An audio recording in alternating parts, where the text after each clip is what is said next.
start of the year, those of you who got money to invest, those of you who are looking forward to going into your careers and getting into finance, etc., what do we do? Someone said to me, an old boss was a very good trader, made an absolute fortune. And he said to me, someone said, how do you make so much money? So I make all my money out of stupid governments. That's how he makes his money. We've seen what's happening with politicians. What happened last year? Those of you following the Greece saga, for example, the Papandreou coming out, as they got the IMF bailout money, coming out and saying, I want a referendum. I want a referendum. Boom, market crashed again. Politicians are pretty good at messing things up, so are they going to do it again? What about the US?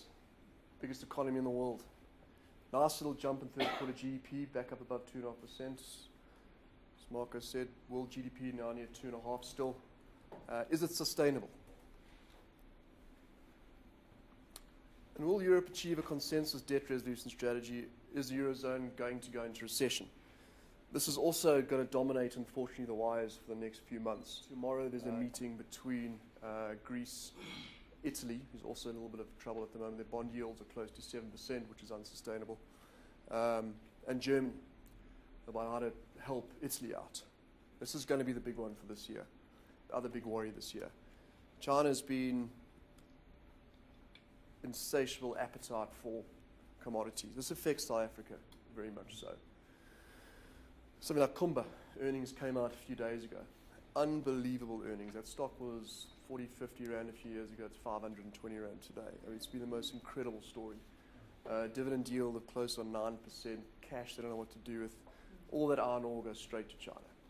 So something like China on the other side of the world, if it slows down, it's going to affect everything. It's going to affect us back in South Africa directly, and more than other places, because we rely so much on our resources and our export. Europe, as I said, it's going to dominate the lips of anyone in finance for this year. Consumer confidence. It's a very good barometer. When I showed you a few earlier slides with what's happening with the American consumer, and I said to the US GDP is direct result of American spending. It's the same all around the world. A happy consumer, someone who's feeling confident, is going to take money out of his savings. He may borrow a little bit on his credit card. They're going to go out there, they're going to buy things in the economy. The economy is going to carry on turning.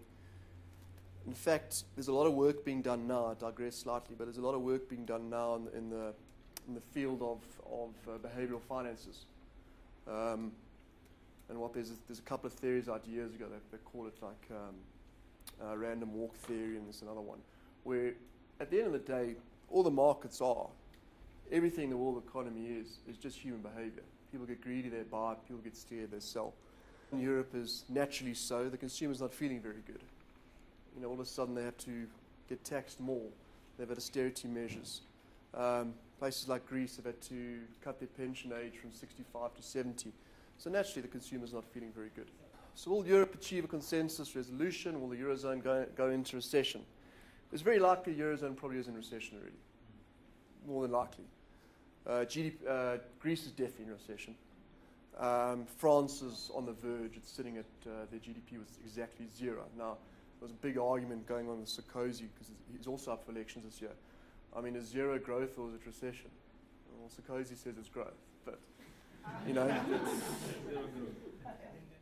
I think a lot of investors ask us, and this was for this presentation a few weeks ago, you know, what do you do? Everyone talks about emerging markets. China, India, Brazil, and South Africa recently admitted to the BRIC relations, but we obviously we're not sitting at 9% growth like China. But do you go into emerging markets? Well, emerging markets, PE valuation relative to the world, emerging markets used to trade on much higher PEs because they were deemed a little bit more risky. Same with dealing with risky assets or bonds. You want a higher return. You want to get more yield for more risk. And emerging markets tend to have a faster rate of growth than developing countries. So the price to earnings ratios, you were prepared to pay more because they grow faster. At the moment, emerging markets are looking cheaper than developed markets. Then back closer to home, what are we looking for in SA this year? Well, real GDP growth, we think is going to be around 3%, which is way beyond our emerging market peers, but it's better than America and everyone else sitting at 1.5%.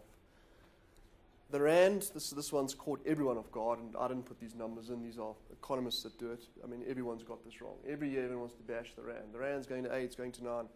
Well, we don't think so. There's a reason. Someone said to me once that a currency is a barometer of a country. And then we've got a strong rand. It's a good sign. It means you're having foreign investment. It means people like investing with us. It means the world look at us quite favorably. So next time you see a strong rand, it's not too bad unless you're an exporter. But it's a barometer of a country, and it's actually quite good. And the CPI, inflation, we think is going to stay below that 6% band well into 2012, which directly means interest rates. If inflation stays in the banding, no need to raise interest rates. So we can look forward to interest rates at 5.5%, probably for the remainder of this year.